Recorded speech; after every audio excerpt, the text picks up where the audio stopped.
Fala pessoal, Shalom no coração, sejam todos muito bem-vindos ao nosso devocional. Abre sua Bíblia comigo em Provérbios, capítulo 16. Eu quero ler com vocês os versos 1 a 3. Provérbios 16, versos 1 a 3.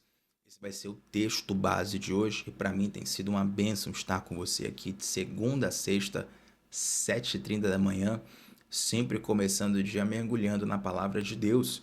Então aproveito para convidar você que está aqui a primeira vez para se inscrever no nosso canal e estar conosco sempre. Não vem só se inscrever assim, dizer, já vou apoiar, vou dar uma força, virar um inscrito só. Não, vem com a gente todo dia. É aí que vai fazer diferença na sua vida. Nós conversarmos todos os dias sobre um pedacinho da palavra. Particularmente nos últimos dias, estamos aqui maratonando o livro de Provérbios e hoje eu quero ler esse trecho aqui, que está em Provérbios capítulo 16, verso 1 a 3. Tome bastante atenção nesse versículo 1, que vai ter uma expressão que eu vou explicar logo depois. Diz assim, ó: ao homem pertencem os planos do coração, mas do Senhor vem a resposta da língua. Eu peguei uma versão aqui, se não me falha a memória, a NVI. Ao homem pertencem os planos do coração, mas do Senhor vem a resposta da língua. Todos os caminhos do homem lhe parecem puros, mas o Senhor avalia o espírito. Que forte isso, né? Verso 3: consagre ao Senhor tudo o que você faz, e os seus planos serão bem-sucedidos. Nós temos aqui 3 versículos, então vamos fazer 3 comentários, um sobre cada um deles, e o devocional hoje vai ser rapidinho. Vamos lá. O versículo 1 vai dizer o seguinte: aos homens pertencem os planos do coração, mas do Senhor vem a resposta da língua. O que é que essa palavra nos ensina? Quando se fala de planos do coração, fala-se de algo interno. Por exemplo, você pode ter um plano em seu coração e ninguém nem desconfiar, ninguém nem saber. Você pode ter uma variedade de pensamentos que as pessoas não vão nem fazer ideia do que você está pensando, porque isso é interno, isso está dentro de você.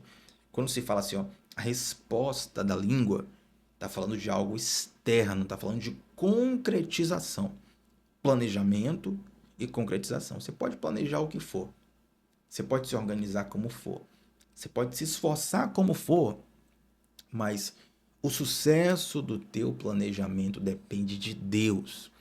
E quando a gente fala sobre isso, existem 2 extremos muito perigosos que eu vejo muitas pessoas caírem. A gente precisa vigiar em nosso coração para não cair nesses extremos também. O primeiro extremo é o extremo onde as pessoas acham que todo bom resultado depende unicamente delas. Gente, eu posso contar muitas histórias de pessoas que fizeram tudo certo, mas o plano acabou não sendo bem sucedido. Histórias de outras pessoas, histórias da minha vida. E digo mais, nem sempre é tragédia. Muitas vezes é um livramento de Deus. Como diz a canção, a porta aberta é você, mas a fechada também é você. A porta aberta é Deus. Ele abre porta que ninguém fecha, mas ele também fecha a porta que ninguém abre. Então, muitas vezes, a grande maioria das vezes, os nossos planos, para eles serem bem-sucedidos, eles não vão estar só na dependência do que nós fazemos. A gente precisa do favor de Deus. Uma coisa que nós precisamos constantemente, eu vejo cada vez menos se falando sobre isso. Interessante, eu vejo cada vez menos se falando sobre isso. Sobre a realidade do mundo espiritual e de como ele é real, de como ele nos afeta. O mundo espiritual você não vê com esses olhos físicos. O óculos que eu uso aqui não me ajuda a ver o mundo espiritual. Mas o mundo espiritual, ele é perceptível, ele é discernido. Eu posso te dar um exemplo muito simples. Você vê o vento com os seus olhos? Você vê o oxigênio com os seus olhos? Não. Mas você vê os efeitos do vento. Você sabe quando o vento está tão forte que pode até derrubar uma casa. Aí tem um furacão, né? Como acontece em muitos lugares. Um redemoinho. Então, muitas vezes, o mundo espiritual, ele se parece com o vento, que a gente não vê com os olhos físicos, mas a gente percebe a ação dele. Oxigênio aqui eu não vou nem falar. Oxigênio a gente não vê, mas se faltar um minutinho pra gente, é peleja, né? Então, o mundo espiritual, ele não pode ser desprezado. E, na verdade, tudo o que existe no mundo físico descende do mundo espiritual. Tudo que existe no mundo físico descende, vem do mundo espiritual. O mundo espiritual vem primeiro, primeiro acontece no espírito. É por isso que nós oramos, é por isso que nós profetizamos, é por isso que, pelo poder da palavra, Deus criou os mundos, porque primeiro a palavra é liberada no espírito e aquela força vai trazer uma evidência, vai trazer uma consequência no mundo físico. Agora, infelizmente, muitas pessoas acham que tudo depende só delas. Não, Tiago, se eu fizer tudo certo, vai dar tudo certo. Deixa eu te dar um exemplo. O Campeonato Brasileiro de Futebol, ele tem 20 times. Né? A primeira divisão do futebol brasileiro tem 20 times. O futebol brasileiro tem um monte de confusão, né? Todo mundo sabe, até quem não acompanha futebol sabe que o futebol tem um monte de confusão. Mas, se os 20 times tiverem excelentes jogadores, excelentes treinadores, pagarem o salário perfeitamente, a torcida apoiar incondicionalmente, se os 20 times treinarem, se dedicarem, se esforçarem e todos os times viverem a melhor temporada de suas vidas, ainda assim vai ter um campeão, vai ter um vice-campeão, terão outros times e vão ter inclusive times rebaixados. Vai ter um que vai ficar em último lugar, entende? Não se trata só de fazer tudo direito, porque nem tudo está nas nossas mãos. Isso nos leva para um lugar de dependência de Deus. Tem pessoas que têm pavor disso porque pensam, poxa, lugar de dependência, então vou ter que ficar esperando, vou ter que ficar mendigando. Não, meu irmão. Lugar de dependência em Deus é lugar de segurança. Quando nós dependemos do homem, isso sim muitas vezes envolve humilhação, muitas vezes envolve troca de favores, muitas vezes envolve alguns jogos manipulativos muito ruins. Mas depender de Deus é a melhor coisa que pode acontecer conosco. Por quê? Porque Deus nunca falha. Eu falho, você falha, Deus nunca falha. Então, se depende de Deus, então deixa na mão dele, tá garantido. Agora, tem um outro extremo que eu vejo acontecer muito, e particularmente em contexto religioso eu vejo acontecer mais esse extremo que eu vou citar agora. Qual é, Tiago? A gente já falou do extremo da pessoa que acha que tudo depende só dela. Agora tem um outro extremo da pessoa que no discurso, atenção, a pessoa com o discurso de que confia em Deus, ela deixa de fazer a parte dela. Isso é muito ruim, gente. Deus trabalha em parceria com o homem. Então, digamos que alguém está desempregado e a pessoa está num quarto orando assim, dizendo: Deus, eu preciso de um emprego, preciso de um emprego, preciso de um emprego. Você precisa botar seu currículo em algum lugar. Você precisa minimamente mexer os pauzinhos, conversar com algumas pessoas. Olha, me indica, marca uma entrevista para mim. Você vai em sites, vai em redes, vai em plataformas, aplicativos. Você vai buscar uma oportunidade. Tem pessoas que pensam assim: não, Tiago, eu confio tanto em Deus que Deus vai mandar um emprego para mim. Deus não vai mandar, não. Deus não vai mandar um anjo descer para sair distribuindo o seu currículo. Pode acontecer. Numa situação miraculosa e de exceção, que ainda assim Deus abre a porta. Mas a sua parte você tem que fazer. Quer ver um exemplo bom para a gente visualizar? Se você não fizer a sua parte no casamento, você acha que a mão de Deus vai ser suficiente para sustentar? Seja honesto, seja honesta. Sim ou não? Se você não fizer a sua parte no casamento, você acha que a mão de Deus vai ser suficiente para sustentar? Não vai não. Tiago, mas Deus não é poderoso, não é todo-poderoso? Ele é todo-poderoso. E ele, como todo-poderoso, como soberano, ele decidiu, ele escolheu deixar algumas coisas sob a nossa responsabilidade. Ele escolheu deixar a nossa vida e algumas atitudes, ou seja, o trabalhar dele através do que nós fazemos. Portanto, o poder de Deus se manifesta também através das minhas decisões. Eu dependo de Deus para tudo. Olha como esses dois extremos são perigosos. A pessoa que acha que independe de Deus, a pessoa que se confia só nela. Do outro lado, a pessoa que com discurso de que confia em Deus, deixa de fazer sua parte. Então, cuidado com isso. Qual é o ponto de equilíbrio? Provérbios capítulo 16, versículo 1. Aos homens pertencem os planos do coração, mas do Senhor vem a resposta da língua. Então, nós fazemos a nossa parte, Deus vai fazer a dele, e assim a coisa vai avançando. Versículo 2 vai dizer que todos os caminhos do homem lhe parecem puros, mas o Senhor avalia o espírito. Essa palavra aqui, esse versículo aqui, na verdade, eu queria fazer um devocional só nele. Talvez a gente faça em algum momento. Mas, passando por ele de modo resumido, quando se fala assim, todos os caminhos do homem lhe parecem puros, mas o Senhor avalia o espírito, está dizendo o seguinte: nós temos uma grande capacidade de racionalizar desejos. O que é isso? Nós temos um desejo no nosso coração. E racionalizar é criar uma justificativa plausível para poder realizar o desejo do nosso coração.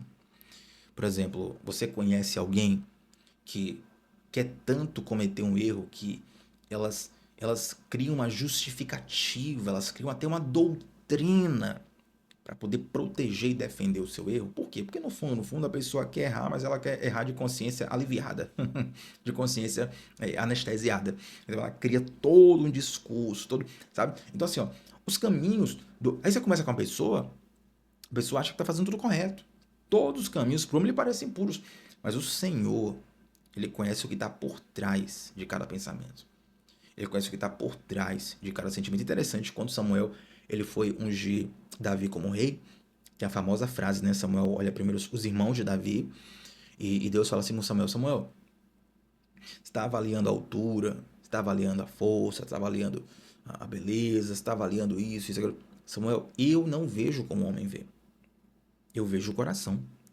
Você está avaliando requisitos externos, mas eu identifico o profundo do coração do homem. Então, Davi, fisicamente falando, ele não tinha os atributos, ele não era um grande guerreiro, ele não era, sabe, o prodígio, mas ele tinha um coração em Deus. E Deus consegue ver aquilo que o homem não vê. Então, quando a gente lê aqui, todos os caminhos do homem lhe parecem puros, mas o Senhor avalia o espírito, isso me lembra, inclusive, de um devocional anterior que nós fizemos aqui sobre o seguinte: nós precisamos colocar o nosso coração diante de Deus, para que Deus nos revele os enganos nos quais nós acreditamos. Você gostaria que, ao fazer um plano de negócios, digamos que você fizesse um plano de negócio, você vai abrir uma empresa, você faz o plano de negócio, você vai investir um grande valor, vai ser um investimento de risco, se der certo vai ser bênção, mas se der errado você pode quebrar. E aí, digamos, você faz todo o planejamento estratégico, prepara tudo, aí você ora a Deus e fala assim: ó Deus, se eu estiver errando em alguma coisa, eu tô querendo acertar, eu tô abrindo uma empresa, eu tô investindo dinheiro, eu tô tomando um risco, eu preciso acertar, se eu errar aqui eu vou quebrar. Deus, eu preciso que o Senhor me mostre onde é que eu tô errando aqui. Eu não tenho margem para erro, Senhor. Se eu errar no sócio, já era. Se eu errar no gerente, já era. Se eu errar na localização, já era. Eu preciso que o Senhor me mostre. Olha, Senhor, na minha avaliação aqui tá perfeito. Eu peguei a melhor consultoria do mercado. Fiz a melhor estratégia do mercado. O vídeo está perfeito. Mas eu preciso que o Senhor me mostre, porque se eu errar aqui vai dar errado. Você gostaria que Deus te mostrasse? É óbvio, todo mundo aqui gostaria.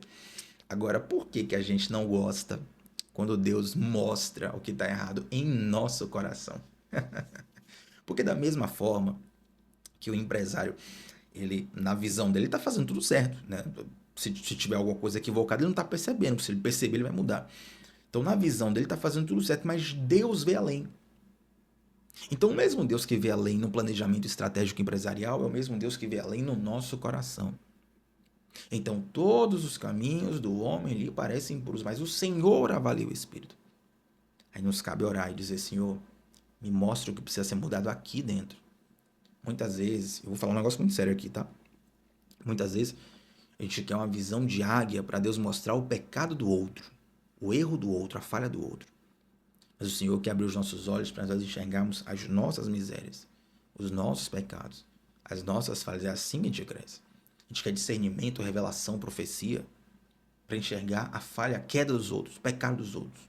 Olha, não há nada oculto que não seja descoberto. Para poder bradar aos quatro ventos o que as outras pessoas fazem de errado. Mas o Senhor, na verdade, quer sensibilizar o nosso coração e abrir os nossos olhos para o que precisa ser consertado dentro de nós. Não vou nem falar mais do que isso aqui, deixar Deus só para ministrar no teu coração. E para a gente fechar o versículo 3, a gente vai dizer assim: consagre ao Senhor tudo o que você faz e os seus planos serão bem-sucedidos. Tem inclusive uma pregação que tem aqui no nosso canal sobre Provérbios, capítulo 16, versículo 3, que eu recomendo totalmente para todos vocês. Uma pregação que é uma bênção e por ser uma pregação de uma extensão um pouco maior que um devocional, um pouco maior do que o que nós vamos falar aqui agora. Mas para fechar, esse versículo 3 aqui, consagre ao Senhor tudo que você faz e os seus planos serão bem-sucedidos. Esse termo, consagrar no hebraico é galal. Consagrar no hebraico é galal. Esse termo galal significa rolar para cima. É o famoso arrasta para cima. Onde é que você imaginar que o termo consagrar no hebraico significa arrasta para cima? Mas não é o arrasta para cima da rede social, obviamente. Essa expressão galal, que é arrasta para cima, rolar para cima, que é traduzido como consagrar em português, significa você colocar os seus planos em ombros que são superiores e mais fortes que o seu. Essa é a ideia. Tá? Arrastar para cima é colocar em ombros que estão acima, ombros que são mais fortes, ombros que são mais altos, ombros que são mais sublimes. Ou seja, eu pego os meus planos e coloco para que Deus os carregue. Agora, muitas pessoas entendem esse versículo errado, porque algumas pessoas pensam o seguinte: olha, eu vou fazer todo o meu planejamento aqui, Thiago, e no final eu quero que você ore pelos meus planos. E no final, Thiago, eu vou dar uma oferta especial, consagrar, para Deus fazer dar certo aqui os meus planos. E no final, Thiago, eu vou fazer uma... Vou usar a palavra propositalmente, tá? Para provocar. Vou fazer uma oferenda para tudo que eu planejei aqui dar certo. Não. Aí é como você criar um roteiro e querer só a assinatura de Deus. Imagina você chegar na reunião. Chega na reunião com Deus. Aí fala assim: Senhor, já pensei em tudo. Que loucura, né? Já planejei tudo. Já pensei tudo, já organizei tudo. No dia 1 vai ser assim, no dia 10 vai ser assim, no dia 100 vai ser assim. Perere, parará, parará. O plano tá todo perfeito, Deus. Só quero uma coisa sua: a sua assinatura. Meu Deus. Isso seria o maior desperdício de know-how da história, estar diante de Deus. Aquele que conhece todas as coisas, aquele que pode todas as coisas, aquele que conhece passado, presente e futuro. Será que não vale a pena minimamente? Talvez, quem sabe? Pode ser que seja interessante pedir a opinião de Deus. Muitas vezes nós queremos só a assinatura de Deus, o aval de Deus, o sim de Deus. Mas a gente não pergunta: Senhor, o que é que o Senhor acha disso aqui? Consagrar os planos a Deus significa perguntar a Deus: Senhor, o que é que o Senhor acha disso aqui? Agora, se você quiser de fato viver os planos de Deus, aí é outro nível. Porque uma coisa é chamar Deus para os seus planos. Outra coisa é você entrar nos planos de Deus. Você pode chamar Deus para os seus planos, mas você pode também entrar nos planos de Deus. Mas eu te pergunto, o que é melhor? Certamente é entrar nos planos de Deus. Então, consagrar os planos a Deus, em última instância, é dizer: Deus, antes de eu planejar, me mostra quais são os seus planos, para que eu me encaixe neles. Antes de eu planejar, me mostra o que está no seu coração, para que eu seja uma peça na engrenagem do que o Senhor está fazendo. Então, mais do que pedir a opinião de Deus sobre os nossos planos, consagrar a Deus os nossos planos significa lançar-se nos planos de Deus. Meu Pai eterno, isso aqui é muito forte. Muito forte. Muito forte. Quando nós consagramos os nossos planos a Deus, eu acho que só consegue consagrar de fato um plano a Deus quem consagra a sua vida a Deus, sabia? Eu penso que a grande tragédia é que nós temos uma geração que quer consagrar os planos sem consagrar a vida. A geração que quer a assinatura de Deus. Isso sempre termina em tragédia. Sempre termina em tragédia. Porque Deus não vai patrocinar planos que muitas vezes vão contra a vontade dele. Tem planos que nós fazemos que, se desse certo conforme a nossa vontade, conforme o nosso tempo, seria uma tragédia. Tragédia para nós, tragédia para quem está ao nosso redor, tragédia para muitas pessoas. Então Deus vai lá e frustra os planos. É o que acontece, né? Nosso coração carnal fica chateado com Deus, faz biquinho para Deus, esfria na fé, não ora, não busca mais. Por quê? Porque no fundo tá rancoroso com Deus. Porque Deus não fez a assinatura lá no roteiro que você fez. Porque Deus não assinou o seu contrato. Porque Deus não assinou os seus planos. Meu irmão, agradeça pelo livramento e comece a confiar no Deus que tem para você planos muito maiores e muito mais sublimes do que todos os que a gente pode fazer e pensar. Lá em Jeremias vai estar escrito assim: eu bem sei os planos que tenho sobre vós, diz o Senhor. Os pensamentos que tenho sobre vós, diz o Senhor. Pensamentos de paz e não de mal, para vos dar o fim que desejais. O fim que você quer, a conclusão que você quer, o objetivo que você quer, que você traçou o seu plano. Deus tem planos muito melhores. Deus tem pensamentos muito melhores. Deus tem estratégia muito. E Deus está dizendo o seguinte: olha, os meus planos, as minhas estratégias, os meus pensamentos, eles vão te dar um nível de realização e satisfação infinitamente maior do que qualquer plano que você tenha pode te dar. Os planos de Deus são maiores do que os meus, como diz a canção, não é verdade? Mas eu não vou me arriscar a cantar aqui não, porque eu tô com a voz daquele jeitinho. Vamos orar, gente? Antes de orar, quero te convidar, convido a todos a deixar um like nessa transmissão. Convido você que ainda não se inscreveu no canal a se inscrever e para entrar também no nosso grupo de WhatsApp, cujo link está fixado no comentário, tá? No comentário fixado tem um link lá do nosso grupo de WhatsApp. E lá eu mando tanto o link dos devocionais todos os dias, 10 minutinhos antes, e mando também durante o dia as minhas anotações pessoais do devocional. Então, por exemplo, a gente falou aqui do significado original da palavra consagrar. Esse termo original sempre mando, todos os dias. Escolho 2 ou 3 palavras do texto, mando lá o significado original do hebraico. Quando é no Novo Testamento, do grego, para você ir aprendendo, estudando, tem símbolos do texto, reflexões teológicas, tem um modelo de oração para você fazer, tem perguntas para você se perguntar acerca do que Deus falou com você, todo o material de estudo gratuito, mas exclusivo para quem está no grupo de WhatsApp. Então clica lá no link que está fixado nos comentários para poder acessar, tá bom? Vamos orar, gente? Santo Deus, nós te damos graças por essa palavra tão libertadora que abre os nossos olhos e nos inspira. Ó Pai, eu quero te pedir, nos direciona, Senhor. Não nos permita vivermos enganados, não nos permita vivermos reféns dos nossos próprios desejos. Queremos, Pai, como Salomão sinalizou, consagrarmos os nossos planos a Ti, consagrarmos a nossa vida a Ti. Nos coloca nos Teus planos, Pai, mesmo que isso envolva frustrar alguns dos nossos planos. Mas nós escolhemos os Teus planos, porque são melhores, são mais sublimes, são perfeitos. Os nossos planos são imperfeitos, os seus são perfeitos. Os nossos planos, muitas vezes, são tragédias disfarçadas, mas os seus planos não. O Senhor tem um fim bom para nos dar. Nós confiamos nisso, nós nos lançamos nisso, em nome de Jesus. Amém, gente.